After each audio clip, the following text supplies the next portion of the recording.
Hello students, आज हम लोग पढ़ेंगे इलेक्ट्रिक चार्जेस एंड फील्ड्स के topic application of Gauss law. और उसमें भी पर्टिकुलरली हम लोग जो एक थिन स्फेरिकल सेल होता है, ठीक है, uniformly charged thin spherical cell, उसके अंदर बाहर और सरफेस में इलेक्ट्रिक फील्ड को फाइंड करेंगे यूजिंग गॉस लॉ, क्योंकि हम लोग ये एप्लीकेशन ऑफ गॉस लॉ के अंदर पढ़ रहे हैं। अब जैसे कि हम लोग इसके पहले एक वायर के अराउंड इलेक्ट्रिक फील्ड निकाल चुके हैं और एक इनफाइनाइटली साइज की जो चार्ज प्लेन शीट थी उसके अराउंड भी हम लोग ने इलेक्ट्रिक फील्ड फाइंड करी है। वहां पर गॉसेस लॉ का यूज किया था। इसी तरीके से यहां पर भी, क्योंकि ये भी एक सिमेट्रिकल ऑब्जेक्ट है हम लोग का, एक स्फेरिकल सेल, तो इस पे भी हम लोग गॉसेस लॉ का यूज करेंगे। गॉसेस लॉ की हेल्प से जो हम लोग का टोटल फ्लक्स निकलता है उसको इक्वेट करेंगे, जो हम लोग का इंडिविजुअली अलग अलग सर्फेसेस से फ्लक्स निकल कर आएगा, फिर वहां से चीजों को कैलकुलेट करके निकालेंगे। उसके बाद फिर आज पूरे चैप्टर को समराइज करके कि इन अ नटसेल क्या क्या हम लोग ने इस पूरे चैप्टर में पढ़ा वो पढ़ेंगे, ठीक है। तो देखिए, सबसे पहले ये जो लिखा हुआ है जिसको कि हमें निकालना है, और वो है फील्ड यानी कि इलेक्ट्रिक फील्ड की बात हो रही है। तो electric field due to a uniformly charged thin spherical shell. तो हमें इलेक्ट्रिक फील्ड निकालनी है। किसकी निकालनी है? एक यूनिफॉर्मली चार्ज्ड है, क्या है? Thin spherical cell. अब थिन स्फेरिकल सेल, यहां पर ये देखिए जो थिन शब्द है, इसको लिखने की वजह से ही ये जो पूरा हम लोग डेरिवेशन कर रहे हैं वो इतना आसान हो गया है। वर्ण करने वाले हैं जो हम लोग, वो इतना आसान हो गया है। अगर ये थिन शब्द नहीं लिखा होता तो जो इसका डेरिवेशन है वो अलग हो जाता। मतलब कि अगर सिर्फ स्फेरिकल सेल होता तो हमें डिफाइन करना पड़ता कि स्फेरिकल सेल किस तरह का है। क्या वो कंडक्टर है या वो इंसुलेटर है और वो पूरा का पूरा सॉलिड है, किस तरीके का, हमें ये डिफाइन करना पड़ता। तो यहां पर वो पता है, वो गिवन है कि जो स्फेरिकल सेल है वो कैसा है? थिन है, ठीक है। थिक नहीं है, थिन है। जैसे कि आप अगर इस बॉल को देखें, जैसे ये बॉल क्या है? एक स्फेयर है। जब इसको कट किया जाएगा तो ये कुछ ऐसी दिखाई देगी। तो इसको हम लोग, ये जो ग्रीन कलर से ये जो दिख रहा है पोर्शन, इसको अगर सिर्फ कंसीडर किया जाए, ठीक है, ये जो ग्रीन कलर वाला सिर्फ हिस्सा है, उस तरीके से अगर सिर्फ बॉल बनी हो उस ग्रीन कलर वाले से मिलकर, तो वो एक कहलाएगा हमारा थिन स्फेरिकल सेल, ठीक है। क्लियर? तो इसी तरीके का अगर हम लोग के पास एक स्फेरिकल सेल है और उस स्फेरिकल सेल में चार्जेस मौजूद है और किस तरीके से? यूनिफॉर्मली डिस्ट्रीब्यूटेड है। क्लियर? तो फिर ये जो डेरिवेशन है हम लोग को करना है उसकी इलेक्ट्रिक फील्ड फाइंड करने को। एक तो इसके अंदर वाले रीजन पर कि इलेक्ट्रिक फील्ड कितनी होगी, और दूसरा इसके बाहर वाले रीजन पर, ठीक है। मान लीजिए इस पॉइंट पर या फिर इस पॉइंट पर या फिर इस पॉइंट पर, किस जगह पर हमें इलेक्ट्रिक फील्ड फाइंड करनी है, उसके अकॉर्डिंग जो प्रोसेस है हम लोग की वो डिफरेंट हो जाएगी। यहां तक क्लियर? तो अब इस पे हम लोग को गिवन क्या क्या है? गिवन है हम लोग के पास कि ये जो शेल है, ये जो शेल है, इस शेल पर मौजूद है सरफेस चार्ज डेंसिटी। क्या मौजूद है? Surface charge density sigma. और सिग्मा हम लोग का क्या होता है? सिग्मा होता है चार्ज अपॉन एरिया या सरफेस एरिया। क्लियर? और उसके बाद इसका जो रेडियस है, इस शेल का जो रेडियस है वो कितना है? Capital R. जब इस तरीके की चीजें हमें गिवन है कि एक uniformly charged thin spherical cell जिसका की रेडियस आर और यूनिफॉर्मली चार्ज्ड है, तो उसकी जो सरफेस चार्ज डेंसिटी है वो सिग्मा है। तब जाकर हम लोग को तीन जगह पर इलेक्ट्रिक फील्ड बतानी है।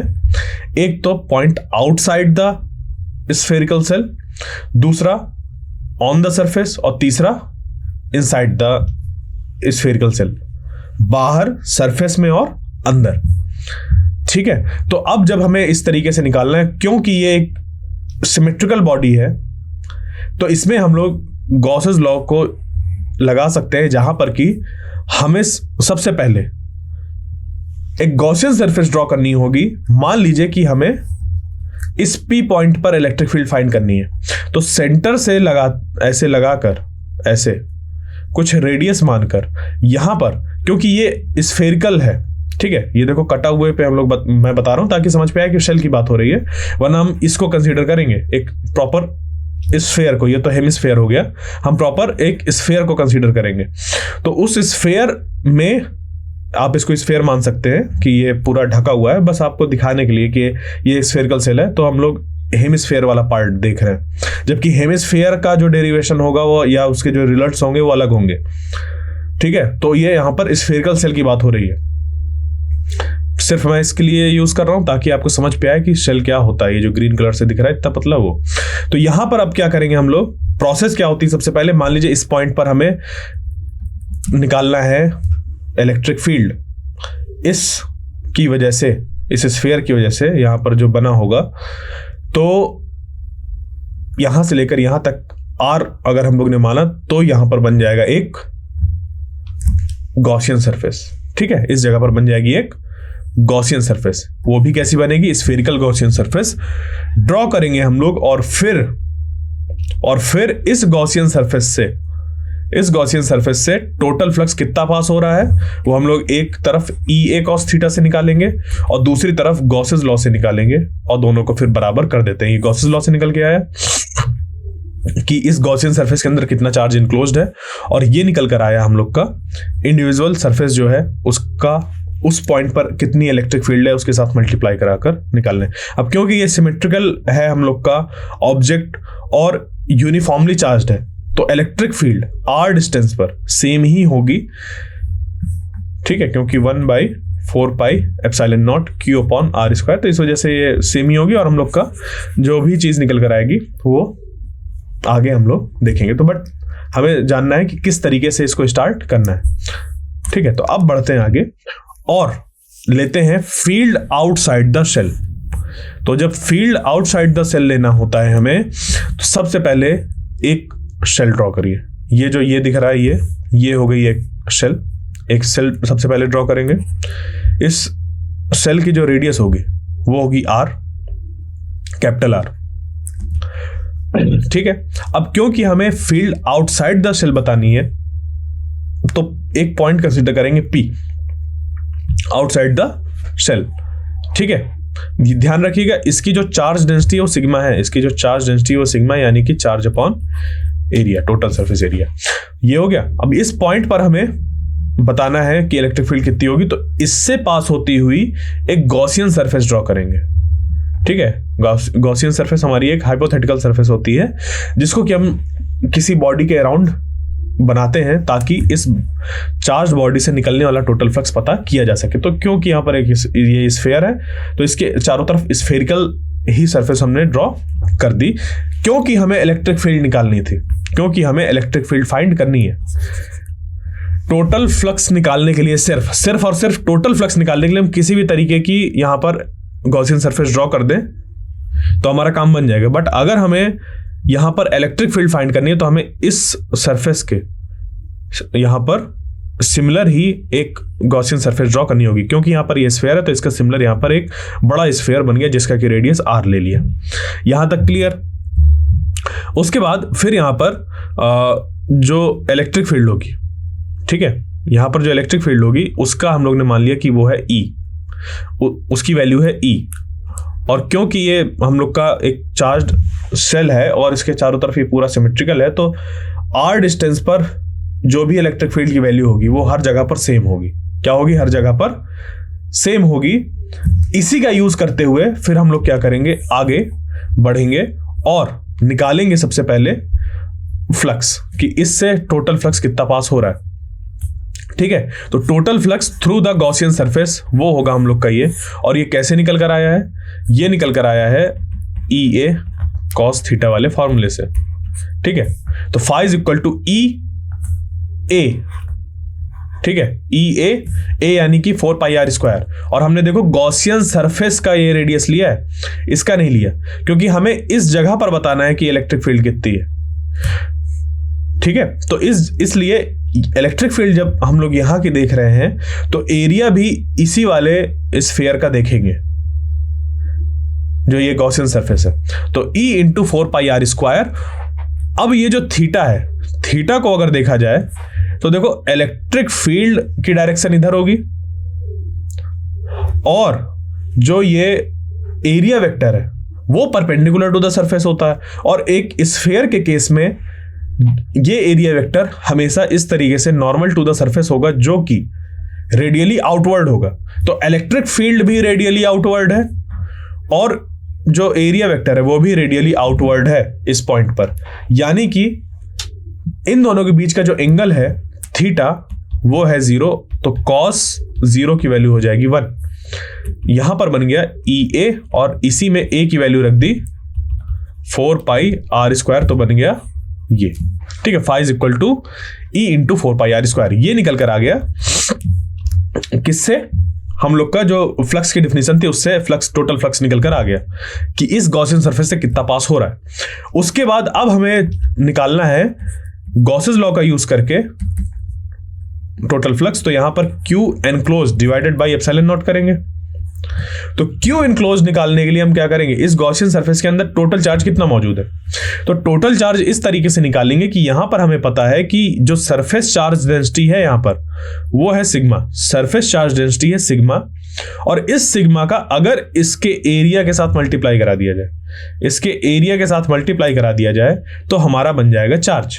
तो यही यहां पर किया गया है कि क्योंकि ये जानते हैं हम लोग कि जो सिग्मा होता है वो होता है charge upon area, surface charge density. तो यहां पर सिंपली ये करेंगे कि ये चार्ज हो गया, ठीक है, और चार्ज निकालने के लिए सिग्मा इंटू ए, तो sigma into 4 pi capital R square. अब कैपिटल आर क्यों ले रहे हैं, क्योंकि चार्ज देखो हमें इस सरफेस पे बताना है, इस सरफेस पे, तो जब चार्ज हमें इस सरफेस पे बताना है तो एरिया भी इसी सरफेस का रखा जाएगा जहां पर सरफेस चार्ज डेंसिटी गिवन है। Surface charge density spherical shell की गिवन है, इसी वजह से हम लोग ने यहां पर सिग्मा रखा और इसका ही एरिया पुट किया और वो हो गया 4 पाई आर स्क्वायर। एक जो इस स्फेयर होता है उसका जो पूरा सरफेस एरिया होता है वो 4 पाई आर स्क्वायर होता है। तो ये रख दिया, ये बन गया हमारा चार्ज। और ये चार्ज कैसा है, इस गॉसियन सरफेस के अंदर टोटल चार्ज इतना इनक्लोज्ड है। बस फिर क्या करेंगे, इसको उठाकर ये जो हम Q enclosed by epsilon naught या फिर Q बाई एप्सिलॉन नॉट, ये जो फॉर्मूला होता है Gauss's law, phi is equal to Q by epsilon naught, इस पे इस Q की वैल्यू लाकर पुट कर देंगे। तो फिर जैसे ही इसको पुट करेंगे ये बन जाएगा phi is equal to sigma 4 pi R square divided by epsilon naught, ठीक है। तो ये फाई टोटल निकल कर आ गया इस गॉसियन सरफेस से गॉसेस लॉ की हेल्प से, और ये फाई निकल कर आ गया ये वाला ये निकल कर आ गया किससे, जो हमारी फ्लक्स की डिफिनीशन थी उसकी हेल्प से। बस फिर क्या है, इसको और इसको हमें इक्वेट कर देना है, इक्वेट यानी इसको इक्वल में रख देंगे, तो ये बन जाएगा E इंटू 4, इसको डायरेक्ट लिख देते हैं E into 4 pi R square. देखिए क्रॉस प्रोडक्ट, ये क्रॉस का बहुत कम यूज करिए क्योंकि ये क्रॉस प्रोडक्ट को भी रिप्रेजेंट करता है। तो यहां पर E is equal to 4 pi R square हम लोग डायरेक्ट ऐसे लिखकर इसको इसके बराबर कर देंगे, sigma into 4 pi R square divided by epsilon naught. तो जब ये बनेगा तो ये इधर से आ जाएगा डिवाइड पे, ठीक है। तो सिग्मा 4 पाई आर स्क्वायर और यहां पर 4 pi R square epsilon naught. अब क्योंकि ये sigma 4 pi R square charge के बराबर होता है तो इसको सिंपली हम लोग चार्ज इनक्लोज्ड, यानी कि इस शेल पे कितना चार्ज दिया हुआ है हम उसके टर्म्स पे भी इसको फाइंड कर सकते हैं, और वो निकल कर आ जाएगा यहां पर सिग्मा और इसका मल्टीप्लाई करने से Q, और ये बन जाएगा 4 pi R square epsilon naught या फिर 4 pi epsilon naught R square, ठीक है। तो ये दो फॉर्मूले हम लोग के निकल कर आ गए। ये कब के लिए है, जब सिग्मा गिवन हो, और ये तब के लिए है जब हम लोग को ये निकालना हो कि इस सेल पर चार्ज क्यों दिया है, तो बाहर उस सेल के बाहर आर डिस्टेंस पे, स्मॉल आर डिस्टेंस पे इलेक्ट्रिक फील्ड की क्या वैल्यू होगी, ये निकल कर आ गया। अब इसको गौर से देखिए इस फॉर्मूले को, क्या ये आपको ऐसा नहीं दिख रहा, 1/4 pi epsilon naught Q upon R square, यानी कि एक पॉइंट चार्ज क्यू की वजह से, एक पॉइंट चार्ज जो सोर्स चार्ज था क्यू, उसकी वजह से आर डिस्टेंस पर इलेक्ट्रिक फील्ड का ये फॉर्मूला, हाँ या ना? बिल्कुल। यानी कि अगर हम लोग कहें तो ये कह सकते हैं कि अगर एक थिन स्फेरिकल सेल है और उसके बाहर हम किसी पॉइंट पर इलेक्ट्रिक फील्ड फाइंड कर रहे हैं, तो ये जो स्फेरिकल सेल है वो as a point charge treat होगा और सेंटर से इसके उस डिस्टेंस आर पर हम लोग डायरेक्टली इलेक्ट्रिक फील्ड ऐसे फाइंड कर सकते हैं। मैं फिर से रिपीट कर दूं कि अगर हम लोग के पास एक थिन स्फेरिकल सेल है, uniformly charge thin spherical cell, और उसके बाहर किसी पॉइंट आर पर इलेक्ट्रिक फील्ड फाइंड करनी हो, ठीक है, स्मॉल आर पर इलेक्ट्रिक फील्ड फाइंड करनी हो, तो उस केस में इस पूरे स्फेरिकल सेल को हम लोग एक पॉइंट चार्ज मान सकते हैं, ठीक है, एक पॉइंट चार्ज मान सकते हैं, और सेंटर से, इस स्फीयर के सेंटर से जो बाहर यहां पर पॉइंट था आर, उसके बीच का हम लोग डिस्टेंस ले लेंगे और उसका स्क्वायर करके यहां पर यूज कर लेंगे, ठीक है। यानी कि ये जो इतना बड़ा स्फेरिकल सेल हमें दिख रहा था, उसको माना जा सकता है कि ऐसा यहां पर एक पॉइंट रखा हुआ है जिसपे कि चार्ज क्यू है, तो यहां से और इस पॉइंट के बीच की डिस्टेंस आर को यहां पर यूज करेंगे और इलेक्ट्रिक फील्ड हमारी निकल कर आ जाएगी। ये एक्सप्रेशन वही चीज रिप्रेजेंट कर रहा है, ठीक है, क्लियर। तो यहां पर हम लोग का इलेक्ट्रिक फील्ड निकल कर आ गया, किसके लिए? Field outside the shell. इसी को हम लोग वेक्टर फॉर्म पे भी लिख सकते हैं। ये तो निकल कर आ गया इलेक्ट्रिक फील्ड का मैग्नीट्यूड, और ये पूरा जो डेरिवेशन है हम लोग ने इसको मैग्नीट्यूड में ही किया है, क्योंकि दोनों तरफ फ्लक्स था, तो इस पे किसी भी तरीके से हम लोग इंक्लूड नहीं कर पाते वेक्टर को। अब हम लोग क्या करेंगे, क्योंकि इलेक्ट्रिक फील्ड का मैग्नीट्यूड पता चल गया, तो अब इसकी डायरेक्शन देखेंगे। तो इसकी जो डायरेक्शन निकल कर आएगी वो इस तरीके से निकल कर आएगी, ये कर दिया, E is equal to Q by 4πε0 R square, और आर कैप है radially outward direction. Radially outward का मतलब यहां से एक ऐसा रेडियस पे चलो तो ये जो डायरेक्शन रिप्रेजेंट होगी ये कहलाएगी रेडियली आउटवर्ड डायरेक्शन, और इसका जो यूनिट वेक्टर होता है वो आर कैप से रिप्रेजेंट होता है, ठीक है। अब अगर ये चार्ज Q जो है वो ग्रेटर देन जीरो का मतलब पॉजिटिव चार्ज रहा, तो हम लोग जानते हैं पॉजिटिव चार्ज पे जो इलेक्ट्रिक फील्ड होती है वो चार्ज से बाहर की तरफ निकलती है। पॉजिटिव चार्ज पे जो इलेक्ट्रिक फील्ड लाइंस होती हैं वो बाहर की तरफ ऐसे निकलती हैं। यानी कि अगर इस तरीके की कंडीशन है, पॉजिटिव चार्ज है, ये जो पूरा स्फीयर है वो पॉजिटिवली चार्ज है, तो इलेक्ट्रिक फील्ड का वेक्टर जो नोटेशन होगा या वेक्टर रिप्रेजेंटेशन जो होगा वो इतना हो जाएगा। और अगर इलेक्ट्रिक फील्ड इनवर्ड डायरेक्टेड है, या फिर ये कहें कि चार्ज अगर लेस देन जीरो है, यानी कि निगेटिव चार्ज है, तो जो इलेक्ट्रिक फील्ड है वो इनवर्ड होगी, और इसका एक्सप्रेशन जो बन जाएगा वो बन जाएगा E is equal to minus Q upon 4πε0 R square और आर कैप। और ये क्या रिप्रेजेंट कर रहा है? माइनस बता रहा है कि ये इस रेडियस वेक्टर के, या इस यूनिट वेक्टर जो है, रेडियस वेक्टर का यूनिट वेक्टर जो है उसके अपोजिट डायरेक्शन पे है, जब ये चार्ज ये यहां पर निगेटिवली है, ठीक है, निगेटिव चार्ज है, या ये जो सेल है वो निगेटिवली चार्ज्ड है, तब कहेंगे कि ये जो हम लोग का एक्सप्रेशन होगा इलेक्ट्रिक फील्ड का वो बन जाएगा ये, ठीक है। अब ये जो पॉइंट है ये वही है जो मैं मेंशन कर रहा था कि for points outside the shell, मतलब कि जब हमें इस सेल के बाहर किसी पॉइंट पर इलेक्ट्रिक फील्ड फाइंड करनी होती है तो ये पूरा का पूरा सेल ऐसे बिहेव करता है कि इसका पूरा का पूरा चार्ज इस जगह पर रखा हुआ है, इसके सेंटर पर, और यहां से हम लोग डायरेक्टली इलेक्ट्रिक फील्ड फाइंड कर रहे हैं। तो अगर आपको एक्सप्रेशन भूल जाता है कि डेरिवेशन करते वक्त कि इसको निकालना क्या था हमें, तो आप रिकॉल करिएगा ये बात कि इसका पूरा का पूरा चार्ज इस जगह पर मौजूद माना जाएगा, तो यहां से हम लोग इलेक्ट्रिक फील्ड डायरेक्ट निकल कर आता है expression 1/4πε0 Q upon R square. यहां तक आपको फाइनली पहुंचना है, ठीक है, क्लियर। तो ये था हमारा फील्ड आउटसाइड द सेल। अब इसको क्या करते हैं, इसकी सरफेस पे निकालते हैं। तो इसकी सरफेस पे निकालने के लिए कैसे निकालेंगे, इस शेल की सरफेस पे कैसे निकल कर आएगा? इस आर को हम लोग यहां पर कंसीडर कर ले, मतलब ये जो पॉइंट था इसको अगर यहां पर कंसीडर कर ले, यानी कि जब R equal to capital R हो जाए। क्या हो जाए? जब R equal to capital R हो जाए। R equal to capital R का मतलब कि ये जो हमारा पॉइंट था वो अब पॉइंट हम बहुत ज्यादा बाहर सेल के बजाय सेल के सरफेस के जस्ट ऊपर ले रहे हैं। ठीक है, जो सेल है उसके जस्ट ऊपर ले रहे हैं, तो उस केस में जो R की वैल्यू होगी ये कैपिटल R के बराबर हो जाएगी। ठीक है, अब क्योंकि ये थिन स्फेरिकल सेल है तो रेडियस यहां तक बोलो चाहे इधर तक बोलो सेम ही है ये। ठीक है, थिन का यही है। थिन अगर बोला गया है तो रेडियस हम लोग यहां सेंटर से ले रहे हैं, वो इतनी R भी है। क्लियर? तो कैपिटल R है, तो अब हमें पॉइंट यहां पर लेना है तो इसके लिए भी ये R ही हो जाएगा, कैपिटल R। तो यही कंडीशन आ गई कि R is equal to capital R put कर दो। तो जब ऐसा करेंगे तो ऑन द सरफेस जो इलेक्ट्रिक फील्ड निकल कर आएगी वो उसका एक्सप्रेशन बन जाएगा E is equal to 1/4 pi epsilon naught Q upon capital R square. बस सरफेस पर जो इलेक्ट्रिक फील्ड निकल कर आई वो देखो कांस्टेंट निकल कर आ गई, वेरी नहीं कर रही।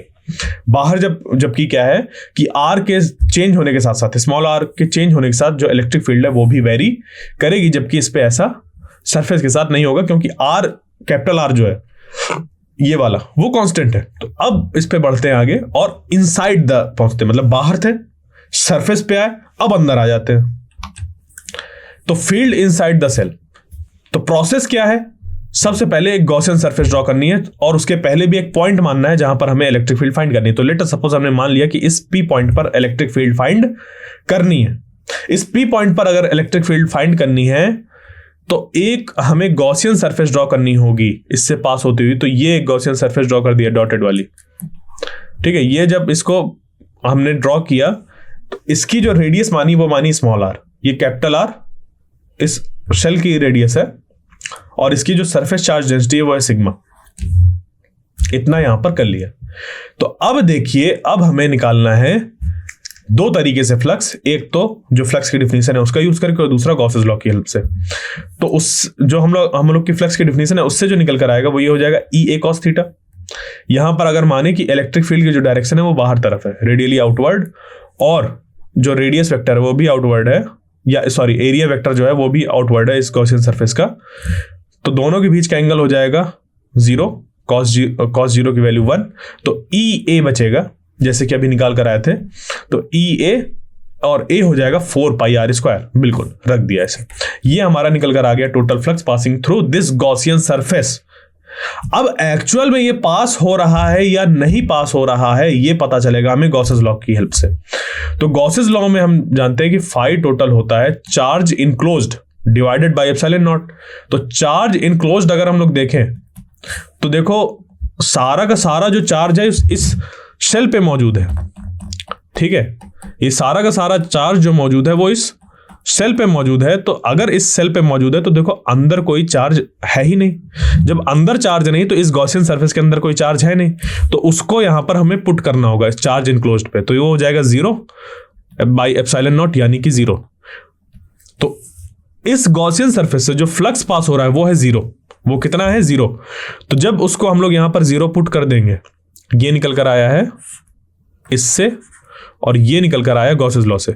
इसको जब हम लोग क्या करेंगे, इक्वेट करेंगे आपस में, तो 0 बाई एप्सिलॉन नॉट हो जाएगा। और यहां से अब क्योंकि इसको 4 पाई R स्क्वायर 0 नहीं हो सकता, ठीक है, ऐसा पॉसिबल नहीं है क्योंकि सरफेस एरिया थोड़ी ना 0 हो जाएगा अगर हमने एक गॉसियन सरफेस ड्रॉ करी है, तो वो 0 नहीं होगा। तो यानी कि ये इक्वेशन बता रही है कि जो इलेक्ट्रिक फील्ड है वो 0 हो जाएगी। ठीक है, बात समझ पे आई? तो इलेक्ट्रिक फील्ड यहां से निकल कर आ जाएगी 0। इसको सिंपली आप ऐसा देख सकते हैं कि 4 पाई R स्क्वायर को इधर डिवाइड पे ले जाइए तो 0 अपॉन कुछ भी डिवाइड करो वो 0 ही निकल कर आएगा, यानी कि E इज इक्वल टू 0। और ये कब के लिए है? जब small r less than R। ठीक है, तो यहां पर हम लोग के 3 केस होते हैं कि R greater than R, R equal to R और R लेस देन R। तो अभी ये आउटसाइड के लिए था जो कि देख के आ रहे हैं, सरफेस के लिए है ये, इसको भी देख कर आए, और ये R लेस देन R, ये इनसाइड द सेल था और ये है इसका, और इसकी जो इलेक्ट्रिक फील्ड होती है वो होती है 0। यानी कि अगर हम लोग इलेक्ट्रिक फील्ड की बात करें तो uniformly charge thin spherical cell के अंदर जो इलेक्ट्रिक फील्ड होती है वो होती है जीरो, वो होती है जीरो। अब ये जो सेल है वो हमारा थिन स्फेरिकल सेल की बात मैं कर रहा हूं। थिन स्फेरिकल सेल, ये अभी किसी और के लिए एप्लीकेबल नहीं होगा ऐसे रिजल्ट्स, ठीक है। मतलब ऐसा नहीं कि आप कहीं के रिजल्ट उठा के किसी भी तरीके के सेल पे लगा दें, क्योंकि सेल जो बनते हैं वो कई तरीके के बनते हैं। इसी में दो तरीके के बना सकते हैं हम लोग, एक तो कंडक्टिंग और दूसरा नॉन कंडक्टिंग। और कैसे सेल है ये? थिन स्फेरिकल सेल के लिए कंडक्टिंग की बात करें चाहे नॉन कंडक्टिंग की, ये फॉर्मूले हमारे सेम रहेंगे, ठीक है। आपके सिलेबस में इतना ही है तो अभी मैं इतना ही बता रहा हूं, ठीक है। बोर्ड एग्जाम्स के हिसाब से देखा जाए तो यही जरूरी है अभी हमारे लिए। तो थिन स्फेरिकल सेल है, अगर चाहे वो कंडक्टिंग हो चाहे नॉन कंडक्टिंग हो, उस केस में जो रिजल्ट्स होंगे हम लोग के वो यही होंगे। जो तीन केसेस थे यही होंगे। Case 1 outside the, on the surface और इनसाइड द सरफेस, यही हम लोग के होंगे। क्लियर? यहां तक बात क्लियर? ये याद रखिएगा कि जब भी इस तरीके का आता है कि एक सरफेस चार्ज डेंसिटी है और उसके अंदर हमें इलेक्ट्रिक फील्ड फाइंड करनी है, तो अगर उस गॉसियन सरफेस के अंदर कोई चार्ज मौजूद नहीं है तो यहां पर किसी भी तरीके से इलेक्ट्रिक फील्ड एग्जिस्ट नहीं करेगी, क्योंकि सारे के सारे चार्ज कैसे हैं? बाहर तरफ मौजूद हैं। और इस पे जो डिस्ट्रीब्यूशन है चार्जेस का वो यूनिफॉर्म है। यूनिफॉर्म भी बहुत बड़ा यहां पर अपना रोल प्ले कर रहा है इन सारे रिजल्ट्स के लिए, क्योंकि अगर यूनिफॉर्मली डिस्ट्रीब्यूटेड नहीं होते तो नॉन कंडक्टिंग के केस में हमारे और भी फिर तरह तरह के फॉर्मूले बनते, ठीक है। तो वो जो मैं बता रहा था, शुरुआत से ही फोकस कर रहा था कि uniformly charged thin spherical cell के लिए ही ये सारे रिजल्ट्स हैं, और इनको हम लोग कंडक्टिंग सेल के लिए भी इस्तेमाल कर सकते हैं। क्लियर?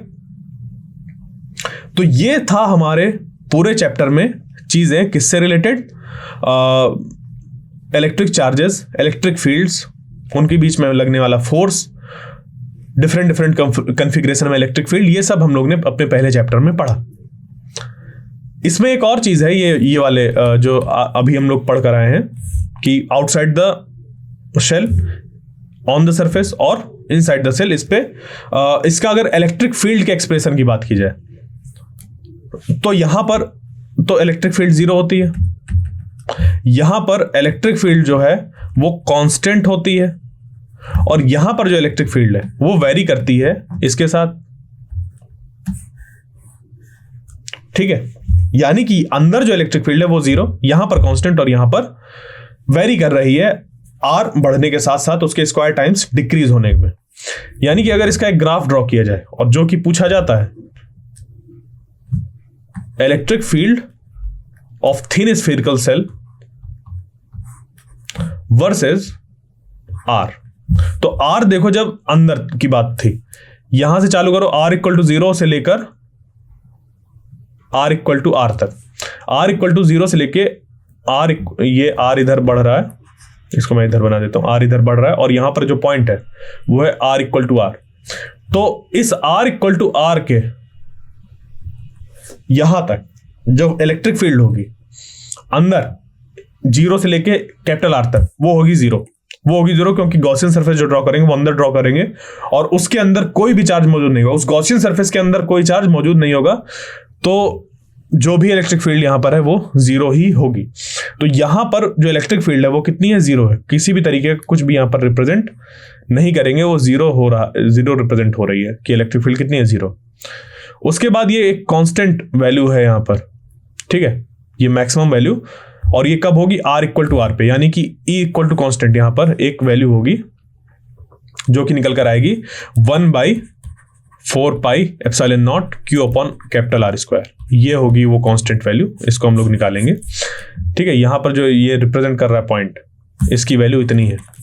और फिर उसके बाद जब आउटसाइड द सेल जा रहे हैं, यानी कि R greater than capital R हो रहा है, तो इलेक्ट्रिक फील्ड वेरी कर रही है 1/r स्क्वायर टाइम्स, यानी कि एक हाइपरबोलिक फंक्शन बनेगा यहां से, और इस तरीके से इलेक्ट्रिक फील्ड डिक्रीज होगी। क्लियर? देखो यहां से डॉटेड लाइन क्या बता रही है डॉटेड लाइन से फिर रिप्रेजेंट कर रहा है कि इसके इस तरफ कोई फील्ड नहीं है, जो इलेक्ट्रिक फील्ड है वो सरफेस और उसके बाहर ही मौजूद है। Thin uniformly charged thin spherical cell के अंदर, चाहे वो कंडक्टिंग हो चाहे नॉन कंडक्टिंग हो, उसके अंदर कोई भी इलेक्ट्रिक फील्ड मौजूद नहीं है, किसी भी तरीके की इलेक्ट्रिक फील्ड मौजूद नहीं है, उसकी कुछ वैल्यू जीरो है, ठीक है, जो अंदर वैल्यू है वो जीरो है, सरफेस पे कांस्टेंट और उसके बाद डिक्रीज हो रही है 1/r² टाइम्स, ठीक है। तो ये सारी चीजें हम लोग ने अपने पहले चैप्टर में कवर करी, तो इसको थोड़ा सा समराइज कर लेते हैं कि क्या क्या हम लोग ने जो भी इस चैप्टर में पढ़ा है वो क्या क्या था। तो देखो, सबसे पहले हम लोग ने जाना कि जैसे हम हैं या कुछ भी आप अपने चारों तरफ देख रहे हैं, मटेरियल्स, किसी भी तरीके के मटेरियल देख रहे हैं, वो बने हुए हैं या एटम्स या मॉलिक्यूल्स या बल्क मैटर, किसी भी तरीके के जो आप मैटर देख रहे हैं, वो इलेक्ट्रिक और मैग्नेटिक फोर्सेस की वजह से ही ऐसा बना हुआ है, शेप एंड साइज। या फ्रिक्शन जो है उसका भी कहीं ना कहीं ओरिजिनेशन जो है वो इलेक्ट्रिक और मैग्नेटिक फोर्सेज है, यानी कि इलेक्ट्रोमैग्नेटिक फोर्सेज है। क्लियर? तो ये एक पॉइंट है।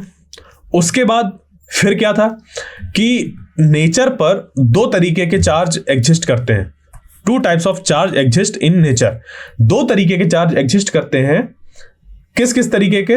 उनकी प्रॉपर्टी क्या होती है कि जो लाइक चार्जेस होते हैं वो रिपेल करते हैं, लाइक चार्जेस रिपेल करते हैं, एक जैसे हैं वो रिपेल करते हैं। जबकि अगर अलग अलग तरीके के चार्ज हो, अनलाइक चार्जेस, तो वो अट्रैक्ट करते हैं। वो क्या करते हैं? अट्रैक्ट करते हैं। एक तरीके के चार्जेस रिपेल और अलग अलग तरीके के चार्जेस अट्रैक्ट। तो लाइक चार्जेस रिपलिंग और अनलाइक चार्जेस अट्रैक्टिंग। जैसे कि हम लोग यहां पर देख पा रहे हैं, प्लस प्लस रिपल करेगा और निगेटिव निगेटिव रिपल करेगा। न्यूट्रल किसी भी तरीके से कोई फोर्स शो नहीं करेगा, और जबकि जब अपोजिट नेचर के होंगे तो वो अट्रैक्ट करेंगे, अट्रैक्शन होगा उनमें। फिर कंडक्टर्स जो होते हैं वो इलेक्ट्रिसिटी को अलाउ करते हैं, या चार्जेस को, इलेक्ट्रिक चार्जेस को अपने द्वारा मूव होने की उनको क्षमता प्रदान करते हैं, या कह लीजिए कि उनको परमिशन देते हैं अपने आप से मूव होने की, कंडक्टर्स। ठीक है, तो कंडक्टर्स ऐसे मटेरियल्स होते हैं जो इलेक्ट्रिक चार्जेस को, अगर यहां पर मान लीजिए चार्ज को इधर पुट किया गया, तो ये कंडक्टर, ये जो कंडक्टर है वो कहेगा कंडक्ट हो जाओ, मतलब यहां से इस जगह से दूसरी जगह मूव कर सकते हो मेरे थ्रू। तो ये चार्ज जो है वो पूरे कंडक्टर पर डिस्ट्रीब्यूट हो जाएगा। जबकि जो इंसुलेटर होते हैं वो इस तरीके के किसी भी चार्ज मूवमेंट को अपनी बॉडी के थ्रू रिस्ट्रिक्ट करते हैं, वो मूव नहीं होने देते इंसुलेटर। जैसे कि प्लास्टिक बॉटल हो या किसी भी तरीके के प्लास्टिक हो, उसमें एक तरफ अगर चार्ज रखा जाए तो दूसरी तरफ वो नहीं हमें अपीयर होगा। जबकि अगर एक मान लीजिए मेटल है किसी भी तरीके का और उस पर चार्ज इस तरफ रखा जाए तो हमें चार्ज इस तरफ महसूस होगा। ठीक है, तो कंडक्टर्स जैसे जैसे कि मेटल्स या फिर इलेक्ट्रोलाइट्स, बैटरीज वगैरह, ठीक है, ये सब कैसे हैं? कंडक्टर्स हैं। जैसे सॉल्ट वाटर, इसको इलेक्ट्रोलाइट कहा जा सकता है, या वाटर में कोई एसिड डाल दिया गया, HCl डाल दिया है, या हम लोग ने कोई दूसरे सॉल्ट्स डाल दिए हैं जिससे कि आयंस फॉर्म हो जाए, तो उस केस में इलेक्ट्रिसिटी कंडक्ट होती है। और वहां पर जो चार्जेस होते हैं जो कंडक्ट कराते हैं इलेक्ट्रोलाइट्स के केस में, वो होते हैं पॉजिटिव और नेगेटिव आयंस। जबकि मेटल्स के केस में जो इलेक्ट्रिसिटी कंडक्ट होती है वो होती है इलेक्ट्रॉन्स की वजह से। फिर उसके बाद कुछ बेसिक प्रॉपर्टीज ऑफ चार्जेस के बारे में हमने पढ़ा, जैसे कि क्वांटाइजेशन, एडिटिविटी और conservation of charge. Quantization of charge हमारा ये कहता है कि अगर एक बॉडी से दूसरी बॉडी पर चार्ज ट्रांसफर हो रहा है तो वो जो चार्ज ट्रांसफर होगा वो ऐसा नहीं होगा कि किसी भी अमाउंट में चार्ज ट्रांसफर हो जाए। इधर से इस बॉडी पर जब जाएगा वो जो भी चार्ज जाएगा वो हमेशा होगा इंटीग्रल, यानी कि एक इंटीजर का मल्टीपल लेंगे हम, किसका? ई का। ठीक है, तो इंटीग्रल मल्टीपल ऑफ ई होना चाहिए। जो ये चार्ज है वो इंटीग्रल मल्टीपल ऑफ ई होना चाहिए। ई का इंटीग्रल मल्टीपल यानी कि 1 ई, 2 ई, 3 ई, 4 ई, 5 ई, इस तरीके से होना चाहिए। ठीक है, ये सारे जो एक बॉडी से दूसरी बॉडी में चार्ज का मूवमेंट है वो अलाउड है। 1 ई, 2 ई, 3 ई, 4E 5E ये सारा अलाउड है। यही चीज यहां पर बता रहा है, जहां पर n की वैल्यू है 1 2 3 4 5 इस तरीके से। और जो E है, E की जो वैल्यू होती है वो होती है 1.6 इंटू 10⁻⁻19 कूलम। कूलम है यूनिट ऑफ चार्ज। क्लियर यहां तक। और इस पे ये क्या कह रहा है क्वांटाइजेशन ऑफ चार्ज, कि इस पे चार्ज कभी भी ऐसा नहीं जाएगा कि 3/4E 2/3E 1/3E, नहीं, ऐसा चार्ज ट्रांसफर पॉसिबल नहीं है। सिर्फ इस तरीके से ही एक बॉडी से दूसरी बॉडी में चार्ज ट्रांसफर होता है। उसके बाद एडिटिविटी ऑफ चार्जेस क्या कहता है, बेसिक प्रॉपर्टी जो है वो ये कहता है कि मान लीजिए कि यहां पर बहुत ढेर सारे चार्ज ऐसे रखे हुए हैं, कुछ प्लस है कुछ माइनस है। तो यहां पर अगर हमें टोटल चार्ज बताना हो कि कितना है टोटल चार्ज इस सिस्टम पर, तो सिंपली हम लोग इनका अलजेब्रिक सम कर सकते हैं। अलजेब्रिक सम का मतलब कि हम लोग को इन चार्जेस का टोटल निकालने के लिए इनको ऐड करना होगा। तो मान लीजिए कि पहला, फिर ये दूसरा, तीसरा और चौथा, तो हर एक चार्ज की जब वैल्यू को ऐड करेंगे तो यहां पर टोटल चार्ज जो निकल कर आएगा, total charge is equal two plus Q ये, उसके बाद यहां पर इसको 4 + 4Q, तो ये प्लस क्यू, उसके बाद प्लस यहां पर 4Q, फिर प्लस -Q, फिर प्लस -2Q। ये अलजेब्रिक सम का मतलब ये होता है, सम करिए उनका जो मैग्नीट्यूड है उसके साथ साथ उसका जो नेचर है उसका भी यूज करिए। नेचर यानी कि यहां पर पॉजिटिव है या नेगेटिव, उसका भी यूज करिए, तो जाकर यहां पर जो निकल कर आएगा वो ये हो जाएगा, ये इसको कैंसिल आउट कर देगा और 4Q और -2Q यानी कि 2Q। इस पूरे कॉन्फ़िगरेशन में जो नेट इफेक्टिव चार्ज होगा वो होगा 2Q। ये बताता है एडिटिविटी ऑफ चार्जेस। उसके बाद कंजर्वेशन ऑफ चार्ज ये कहता है कि charge can neither be created nor be destroyed, यानी कि चार्ज कभी भी डिस्ट्रॉय नहीं किया जा सकता या ना तो क्रिएट किया जा सकता है, वो सिर्फ एक बॉडी से दूसरी बॉडी में ट्रांसफर होता है। तो जब भी एक बॉडी है ऐसे और दूसरी ऐसे और इससे कुछ चार्ज निकलकर इधर चले जाते हैं, मान लीजिए कि इससे इधर निकलकर इलेक्ट्रॉन चले गए इस बॉडी में और एक इलेक्ट्रॉन एक्स्ट्रा आ गया इस पे, तो यहां पर क्या बचेगा, पॉजिटिव बच जाएगा, मतलब उसके पीछे एक वैकेंसी रह गई। इस वजह से ये दो जो बॉडी है हमें चार्ज्ड बॉडी समझ पर आएंगी, ये पॉजिटिवली चार्ज और ये निगेटिवली चार्ज। तो क्या यहां पर इलेक्ट्रॉन जनरेट हुआ? नहीं। क्या यहां पर इलेक्ट्रॉन टर्मिनेट हुआ कहीं पर जाकर? नहीं। उसने सिर्फ एक जगह से दूसरी जगह अपनी चीजों को शिफ्ट किया है, ना तो वो बना, ना तो वो क्रिएट हुआ, ना तो वो डिस्ट्रॉय हुआ है। अब इस बॉडी को, इन बॉडीज को जब वापस कांटेक्ट में ले आएंगे तो ये क्या होगा, ये जाकर आपस में ये इलेक्ट्रॉन वापस चला जाएगा, तो यहां पर प्लस और माइनस मिल जाएंगे फिर से, यहां पर दोनों बॉडी न्यूट्रल हो जाएंगी। तो चार्जेस पहले वाले केस में ना तो बन रहे थे ना दूसरे वाले केस में डिस्ट्रॉय हो रहे थे, बस एक बॉडी से दूसरी बॉडी में चीजें ट्रांसफर हो रही थी। तो ये हो गया हम लोग का कंजर्वेशन ऑफ चार्ज। फिर इसमें आता है कूलम्ब्स लॉ। कूलम्ब्स लॉ में बताता है कि अगर दो चार्जेस हैं Q1 और Q2 तो उनके बीच में लगने वाला जो फोर्स होगा वो होगा इतना, यानी कि जो इनके बीच का फोर्स होगा उनके उसके मैग्नीट्यूड की बात करें, ये इस पे लगा है या ये इस पे लगा है, वो फोर्स सेम होगा according to Newton's third law of motion, और जो ये फोर्स होगा वो directly proportional to Q1 Q2 होगा, और ये जो फोर्स है वो इनवर्सली प्रोपोर्शनल टू R² होगा। ठीक है, ये दो चीजें हैं। और जब इनकी प्रोपोर्शनलिटी हटती है तो एक कांस्टेंट आता है K, और SI यूनिट्स पे इस K की जो वैल्यू होती है वो होती है 1/4πε0 के बराबर, यानी कि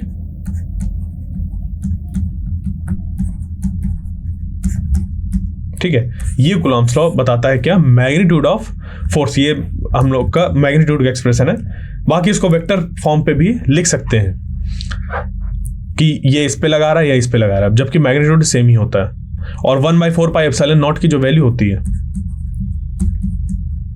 वो होती है 9 × 10⁹ newton metre square upon coulomb square. ठीक है, इसकी वैल्यू होती है 1/4πε0 की, और जो ε0 की वैल्यू होती है वो होती है 8.85 और 8.85 × 10⁻⁻12। क्लियर, ये होती है इस electrical permittivity of free space, इसको एप्सिलॉन नॉट को हम लोग कहते हैं। फिर आता है सुपरपोजिशन प्रिंसिपल, जो कि हमें ये बताता है कि मान लीजिए कि यहां पर चार्ज रखा है, यहां पर एक चार्ज रखा है, यहां पर एक चार्ज रखा है और एक चार्ज इधर रखा है, यानी कि 2 से ज्यादा चार्ज है। तो देखो, अगर इस चार्ज पर फोर्स हमें बताना है, सिर्फ इस चार्ज पर अगर फोर्स बताना है बाकियों की वजह से, तो इसकी वजह से फोर्स निकालिए विद डायरेक्शन, इसकी वजह से इस पे फोर्स निकालिए मैग्नीट्यूड और डायरेक्शन, यानी कि कंप्लीट फोर्स निकालिए, वेक्टर क्वांटिटी है। तो मैं बार बार अब मैग्नीट्यूड और वो नहीं बोलूंगा, फोर्स वेक्टर क्वांटिटी दोनों चीज की बात हो रही है। तो यहां पर फोर्स निकालिए, ये इस पे कितना लगा रहा है, और फिर इन तीनों जो ये वेक्टर हमें मिले हैं इनका कर दीजिए वेक्टर सम, यानी कि जो नेट फोर्स लगेगा, सुपरपोजिशन प्रिंसिपल कहता है जो नेट फोर्स लगेगा वो तीनों फोर्सेस जो ये यहां पर लग रहे थे उनका वेक्टर सम किया जाएगा। ठीक है, सुपरपोजिशन प्रिंसिपल ये कहता है। फिर उसके बाद बात आती है इलेक्ट्रिक फील्ड की। तो इलेक्ट्रिक फील्ड किसी एक चार्ज की वजह से और किसी एक पॉइंट पर जो इलेक्ट्रिक फील्ड होती है वो डिफाइंड है कुछ इस तरीके से। मान लीजिए ये जो चार्ज है वो है सोर्स चार्ज Q, और इस जगह पर एक टेस्ट चार्ज लगाया गया स्मॉल q। तो ये वाला इस पे कितना फोर्स लगा रहा है वो निकालिए, फिर उसको इस चार्ज से कर दीजिए डिवाइड, और इसकी लिमिट रखिए q टेंडिंग टू 0, यानी कि q बहुत स्मॉल हो। तो ये हमारा बन जाएगा इलेक्ट्रिक फील्ड की डेफिनेशन। ठीक है, ये इलेक्ट्रिक फील्ड बन जाएगी। ठीक है, फिर उसके बाद इलेक्ट्रिक फील्ड लाइंस जो होती हैं हम लोग की, वो रिप्रेजेंट करती हैं इलेक्ट्रिक फील्ड को, वो एक विजुअल रिप्रेजेंटेशन कराती हैं और वो अपने साथ दोनों इंफॉर्मेशन लेके चलती हैं, क्योंकि इलेक्ट्रिक फील्ड एक वेक्टर क्वांटिटी है। तो मैग्नीट्यूड और डायरेक्शन, ये इन दो क्वांटिटी को इलेक्ट्रिक फील्ड लाइंस की हेल्प से किसी भी चार्ज के आसपास या चार्ज कन्फिगरेशन के आसपास इलेक्ट्रिक फील्ड लाइन से ये बताया जा सकता है कि उस पॉइंट पर इलेक्ट्रिक फील्ड की डायरेक्शन क्या है और मैग्नीट्यूड क्या है as compare to other point. यहां पर बस इतना फर्क होता है कि हम लोग एग्जैक्टली नहीं बता सकते कि कितना इलेक्ट्रिक फील्ड है, जबकि इसको कंपेयर करके बताया जा सकता है। जैसे कि एक हम लोग ने एरिया वेक्टर ऐसे चूज किया और इसको यहां पर पुट किया, और इसी एरिया वेक्टर को जब यहां पर पुट करेंगे तो देखो इसके कंपैरिजन में यहां पर 2 फील्ड लाइंस इससे पास हो रही है, यानी कि यहां पर जो फील्ड की स्ट्रेंथ है वो है ज्यादा एज कंपेयर टू दिस, और ये रिप्रेजेंट कर रहा है डायरेक्शन। तो इलेक्ट्रिक फील्ड लाइंस हमारी डायरेक्शन और relative strength of electric field को रिप्रेजेंट करती हैं, और इनके लिए क्या क्या है कि क्या क्या किस तरीके से इलेक्ट्रिक फील्ड होनी चाहिए। ये कंटिन्यूअस कर्व्स होती हैं विदाउट एनी ब्रेक, यानी कि यहां से देखो एक कंटिन्यूअस हमें लाइन मिल रही है, एक ऐसा सडन कुछ ऐसा नहीं मिलेगा, वो हमेशा स्मूथ होंगी। ठीक है, वो कंटिन्यूअस नेचर की होंगी। फिर उसके बाद can not cross each other, यानी कि 2 इलेक्ट्रिक फील्ड लाइंस एक दूसरे को क्रॉस कभी नहीं करती, क्योंकि अगर ऐसा करेंगी इलेक्ट्रिक फील्ड लाइंस तो उस पॉइंट पर, उस पर्टिकुलर पॉइंट पे इलेक्ट्रिक फील्ड की 2 डायरेक्शन रिप्रेजेंट होगी और इलेक्ट्रिक फील्ड की 2 डायरेक्शन नहीं हो सकती, क्योंकि हमारे पास सुपरपोजिशन प्रिंसिपल है। सुपरपोजिशन प्रिंसिपल कहता है कि रिजल्टेंट इलेक्ट्रिक फील्ड निकलेगी, कभी भी 2 इलेक्ट्रिक फील्ड वहां पर मौजूद नहीं होंगे, उनका रिजल्टेंट निकलेगा हमेशा। ठीक है, ये कुछ बिल्कुल ऐसा ही है कि कोई रूम है, उसमें हमने एसी और हीटर दोनों एक साथ चालू कर दिया, मतलब ठंडी हवा और गर्म हवा दोनों एक साथ चालू कर दी। तो ऐसा नहीं होगा कि गर्म हवा और ठंडी हवा हम लोग की अलग अलग हो जाए, वो मिक्स हो जाएंगी। कोई ना कोई हमें रीजन मिलेगा जहां पर कि वो मिक्स्ड अप होंगी। ठीक है, मान लीजिए कि ये रूम है और उस रूम पे आपने क्या किया, एक हीटर चालू कर दिया और यहीं पर एक एसी चालू कर दिया, एसी ऊपर से लगा दिया और नीचे से हीटर लगा दिया। तो इस रूम की हवा जो होगी उन दोनों के मिक्सचर से जो भी टेम्परेचर बनेगा उसके बराबर होगी। ठीक है, इसी तरीके से यहां पर भी इलेक्ट्रिक फील्ड के केस पे भी किसी भी पॉइंट पर इलेक्ट्रिक फील्ड जो होता है वो रिजल्टेंट होता है, ऐसा नहीं इंडिविजुअली अपने आप को रिप्रेजेंट नहीं करती हैं। फिर उसके बाद होता है इलेक्ट्रिक फील्ड लाइंस, ये स्टार्ट होती है पॉजिटिव चार्ज से और एंड होती है नेगेटिव चार्ज पे, यानी कि अगर पॉजिटिव इधर रखा है नेगेटिव इधर, तो इलेक्ट्रिक फील्ड ऐसे जाएंगी और ऐसे जाएंगी। ठीक है, इस तरीके से इलेक्ट्रिक फील्ड लाइंस जाएंगी। बट अगर सिर्फ एक पॉजिटिव चार्ज रखा हुआ है और कहीं पर दूसरा नेगेटिव चार्ज नहीं रखा हुआ है, तो उस केस में यहां से निकलेंगे इलेक्ट्रिक फील्ड लाइंस पॉजिटिव से और इनफाइनाइट पे जाके टर्मिनेट होंगी। क्लियर? बट इसी का जस्ट अपोजिट होता है, अगर निगेटिव चार्ज रखा हो यहां पर तो इलेक्ट्रिक फील्ड लाइंस आती हैं। तो ये माना जाता है कि अगर सिर्फ यहां पर एक निगेटिव चार्ज रखा है तो इलेक्ट्रिक फील्ड लाइंस इनफाइनाइट से आ रही हैं। ठीक है, इनफाइनाइट से ये आ रही हैं इस पे इलेक्ट्रिक फील्ड लाइंस। ठीक है, फिर उसके बाद इलेक्ट्रिक फील्ड लाइंस एक दूसरे क्रॉस नहीं करती। ये सब कंटिन्यूटी वाले ही इस पे कि कंटिन्यूअस कर्व होने चाहिए, इस वजह से वो एक दूसरे क्रॉस नहीं करते इलेक्ट्रिक फील्ड लाइंस। ये सारी इस पे इलेक्ट्रिक फील्ड से हम लोग ने चीजें रिलेटेड पढ़ी थी। उसके बाद आ जाते हैं इलेक्ट्रिक डाइपोल पे।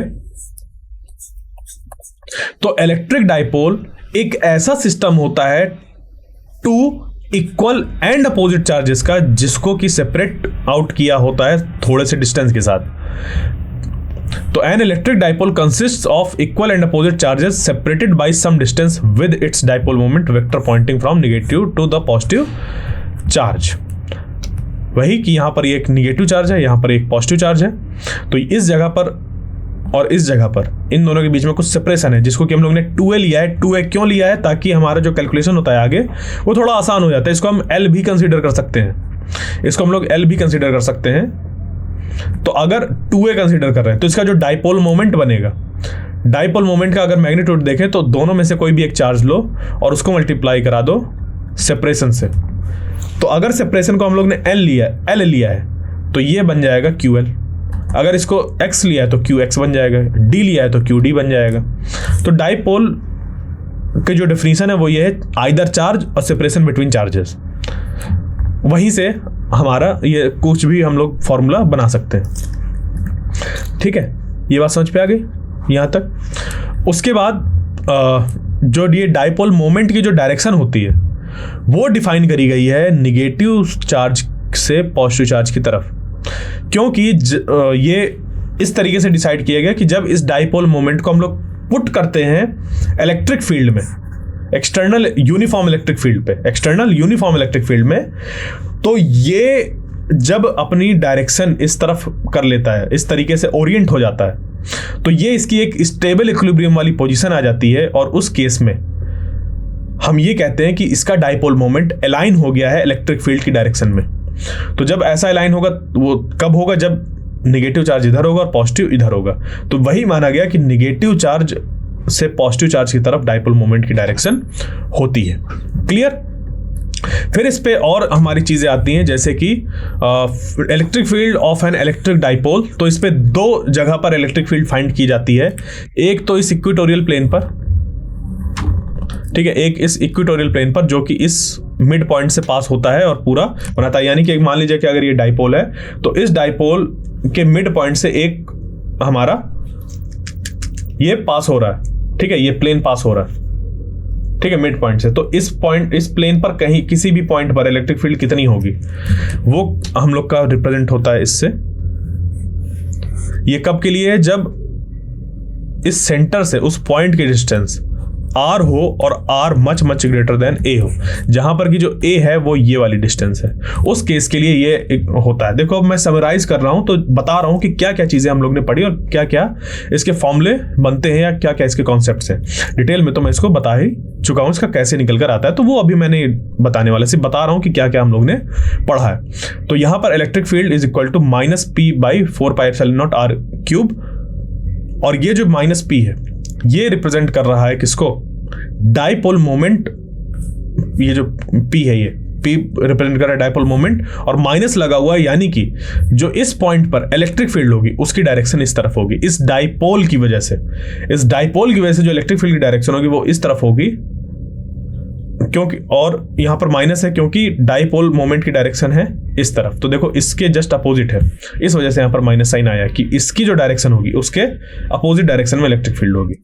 फिर ऑन द एक्सिस जब निकालते हैं तो ऑन द एक्सिस हम लोग सिंपली इस तरीके से निकालते हैं कि मान लीजिए कोई एक पॉइंट चूज कर लिया इधर, तो इसकी वजह से कितना इलेक्ट्रिक फील्ड होगी और उसकी डायरेक्शन इधर होगी। फिर हम लोग निकालेंगे इसकी वजह से, तो इसकी वजह से जो इलेक्ट्रिक फील्ड होगी क्योंकि निगेटिव है तो इस जगह पर इस पे इधर होगी।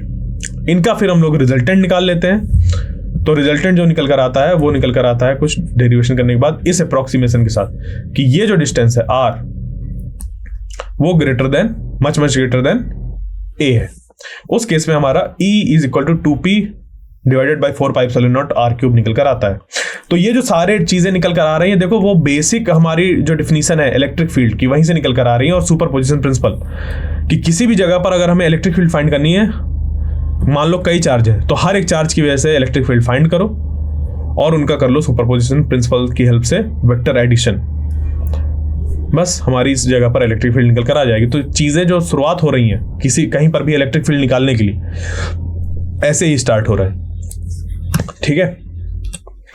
फिर उसके बाद ये जो डाइपोल था उसको पुट कर दिया गया एक यूनिफॉर्म एक्सटर्नल फील्ड पर, ठीक है, यूनिफॉर्म एक्सटर्नल इलेक्ट्रिक फील्ड पर। तो इस डाइपोल पर लगता है टॉर्क जो कि इसको घुमाने की कोशिश करता है, इस पर नेट फोर्स जो लग रहा होता है वो जीरो होता है। जो नेट फोर्स लगता है वो जीरो होता है, नेट फोर्स यानी कि टोटल फोर्स। तो एफ नेट जो होता है वो जीरो होता है, जो कि जनरेट करता है एक कपल को, ठीक है। नेट फोर्स कैसे, देखो क्यू ई, क्योंकि चार्ज इधर क्यू है, एक्सटर्नल इलेक्ट्रिक फील्ड ई में रखा है, और हम लोग जानते हैं कि अगर कोई एक चार्ज ई में रखा होता है तो ये होता है क्यों, क्योंकि कूलम्ब्स लॉ होता है 1/4 pi epsilon naught Q upon R square, ठीक है, Q1 Q2 upon R square ये होता है। तो इस पे अगर मान लीजिए कि एक है कैपिटल क्यू और एक है स्मॉल क्यू, और ये क्यू कैपिटल क्यू है सोर्स चार्ज और स्मॉल क्यू है टेस्ट चार्ज, या फिर जिस पे फोर्स लग रहा है वो स्मॉल क्यू है। तो इसको हम लोग अगर लिखना चाहें तो ये इलेक्ट्रिक फील्ड की डेफिनेशन से लिख जाएगा E, और ये हो जाएगा Q, ये स्मॉल क्यू। यानी कि इस चार्ज कैपिटल क्यू की वजह से जो इलेक्ट्रिक फील्ड है R डिस्टेंस पर वो है E, और उस पॉइंट पर जब रखा हुआ है स्मॉल क्यू तो उस पर फोर्स लगेगा इतना, F is equal to Q ही फोर्स लगेगा। तो वही है कि एक्सटर्नल इलेक्ट्रिक फील्ड E है, डायरेक्ट हम लोग ये भी यूज कर सकते हैं कि अगर एक्सटर्नल फील्ड E है, बाकी उसका चार्ज कितना है जिसकी वजह से ये इलेक्ट्रिक फील्ड आ रही है उससे हमें कोई मतलब नहीं। इस पॉइंट पर इलेक्ट्रिक फील्ड E है और इस पे चार्ज रखा हुआ है प्लस क्यू, तो इस पे फोर्स लगेगा इतना, और यहाँ पर क्योंकि यूनिफॉर्म इलेक्ट्रिक फील्ड है तो यहाँ पर भी वैल्यू इलेक्ट्रिक फील्ड की E ही होगी और माइनस क्यू होगा, तो यहाँ पर फोर्स इतना लगेगा। तो देखो two equal and opposite forces हैं जिसकी वजह से एफ नेट हो गया 0, जो कि डिफरेंट लाइन ऑफ एक्शन के होने की वजह से, डिफरेंट लाइन ऑफ एक्शन होने की वजह से ये जनरेट करेगा एक कपल को, यानी कि एक टॉर्क को, और उस टॉर्क की वैल्यू होगी tau is equal to P cross E, tau is equal to P cross E, और पी हम लोग देखेंगे ये डाइपोल मोमेंट, और यहां पर जो ई है वो इस तरफ है, तो पी क्रॉस ई यानी कि पी क्रॉस ई, पी की डायरेक्शन में ऐसे पुट करिए और क्रॉस ई कर दीजिए, तो पी क्रॉस ई जब करेंगे तो हमें ये डायरेक्शन पता चल जाएगी किसकी, टाउ की, पी क्रॉस ई। क्लियर, पी क्रॉस ई हम लोग का हो गया टाउ यानी कि टॉर्क, जिसपे कि मैग्नीट्यूड और डायरेक्शन दोनों निकल कर आ जाएगी, क्रॉस प्रोडक्ट है। इसी का एक और फॉर्मूला बन जाता है सिर्फ मैग्नीट्यूड का, जो कि हो जाता है tau is equal to P E sine theta, क्योंकि हम लोग जानते हैं कि जब भी क्रॉस प्रोडक्ट हटता है तो आ जाता है उस पर साइन थीटा, ठीक है, ये बन गया। और ये P और E दोनों के दोनों मैग्नीट्यूड है, ये इलेक्ट्रिक फील्ड का और ये डाइपोल मोमेंट का, और ये साइन थीटा उनके बीच का एंगल बताता है, थीटा जो है वो एंगल बताता है, तो P और E के बीच का एंगल कितना है, थीटा।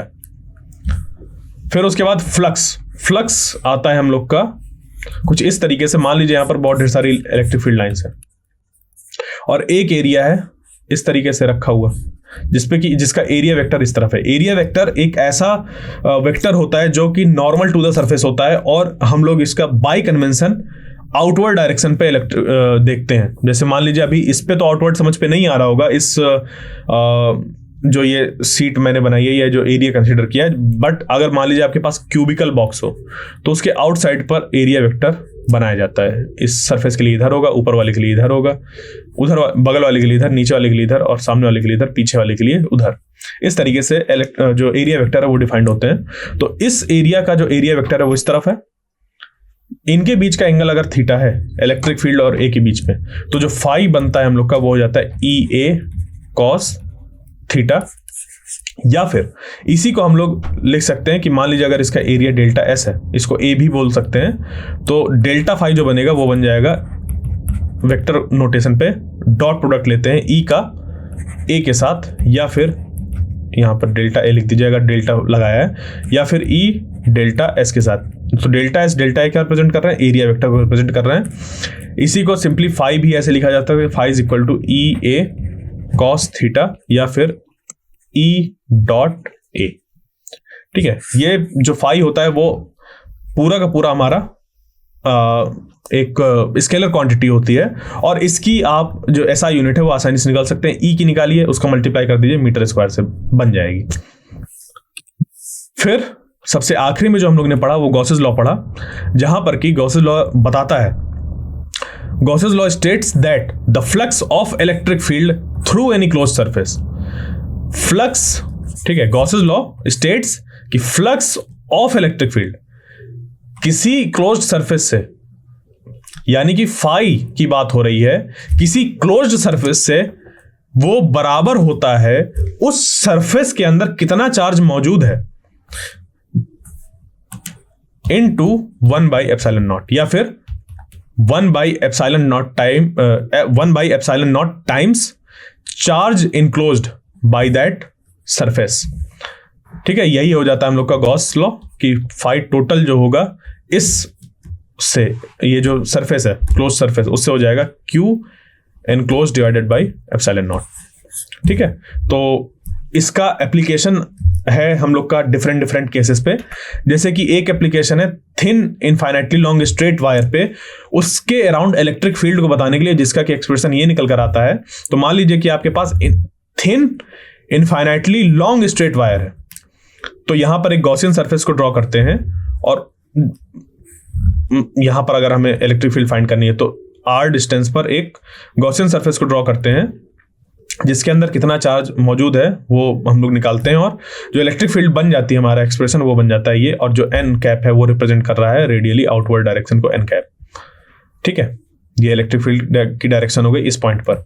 और ये जो इनफाइनाइट थिन प्लेन शीट है, इनफाइनाइट थिन प्लेन शीट, तो जब ऐसा होता है तो इस शीट, ये जो इनफाइनाइटली साइज की शीट है, इसके सामने इलेक्ट्रिक फील्ड इधर निकालो चाहे इधर निकालो, वो सेम निकल कर आती है, और इस तरीके से यहां पर होती है इसकी डायरेक्शन, और वो होती है कांस्टेंट सिग्मा अपॉन 2ε0, जहां पर सिग्मा जो है वो है इसका सरफेस चार्ज डेंसिटी। इसका क्या है, सरफेस चार्ज डेंसिटी है। ठीक है, उस सीट की सरफेस चार्ज डेंसिटी, इसी तरह ये लीनियर चार्ज डेंसिटी थी उस वायर की। फिर आता है थिन स्फेरिकल सेल, जिसको कि अभी आज ही हम लोग ने पढ़ा है। इसमें 3 केस बनते हैं। एक होता है फील्ड आउटसाइड द सेल, उसके लिए r greater than capital R जहां पर जो स्फेयर है उसका रेडियस है, चार्ज स्फेयर का रेडियस, थिन स्फेरिकल सेल का रेडियस, और जो फिर ये दूसरा केस है r इक्वल टू r, और तीसरा केस है r लेस देन r। ठीक है, तो इन 3 केसेस पे हम लोग के पास क्या है, अलग अलग तरीके से जो फॉर्मूले हैं इसके लिए। जैसे पहले वाले के लिए जो हो जाएगा इलेक्ट्रिक फील्ड का फॉर्मूला, वो हो जाएगा 1/4πε0, सिंपली लिखा तो है।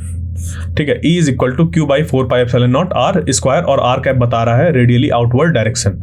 यानी कि अगर मान लीजिए कि एक थिन स्फेरिकल सेल है ऐसा, और इसके इस पॉइंट पर आपको बताना है कि कितनी इलेक्ट्रिक फील्ड होगी इस P पॉइंट पर, तो यहाँ से इसके सेंटर से r डिस्टेंस निकालिए, और इस पर अगर टोटल चार्ज Q दिया हुआ है तो इलेक्ट्रिक फील्ड हो जाएगी Q divided by 4πε0 r square, और ये इसकी डायरेक्शन r कैप। ठीक है, और जब सरफेस पे बताना हो तो ये r जो स्मॉल r है उसको कैपिटल R से रिप्लेस कर देंगे, तो बन जाएगा Q divided by 4πε0 capital R square, और ये जो अंदर है इस शेल के अंदर जो इलेक्ट्रिक फील्ड है वो होती है 0, क्योंकि जब इसके अंदर गॉसियन सरफेस ड्रॉ करेंगे तो यहाँ पर कोई भी चार्ज मौजूद नहीं होगा, क्योंकि चार्ज जो है पूरा पूरा सरफेस पे है। इस वजह से यहाँ पर इलेक्ट्रिक फील्ड जो होगी एक थिन स्फेरिकल सेल के अंदर, चाहे वो कंडक्टिंग हो चाहे नॉन कंडक्टिंग, उसके अंदर जो इलेक्ट्रिक फील्ड होगी वो 0 होगी। तो ये सारी चीजें हमारे फर्स्ट चैप्टर पे थी, क्लास 12 के पहला chapter electric charges and fields के। अब इसका जो अगला चैप्टर होगा उसमें हम लोग इलेक्ट्रिक पोटेंशियल, ठीक है, और कैपेसिटेंस के बारे में पढ़ेंगे, और फिर उसको रिलेट करेंगे आज तक जो हम लोग ने पढ़ा है उससे, और अपने प्रीवियस नॉलेज से। तो आई होप आज का जो सेशन था आपको समझ पे आया होगा। Thank you.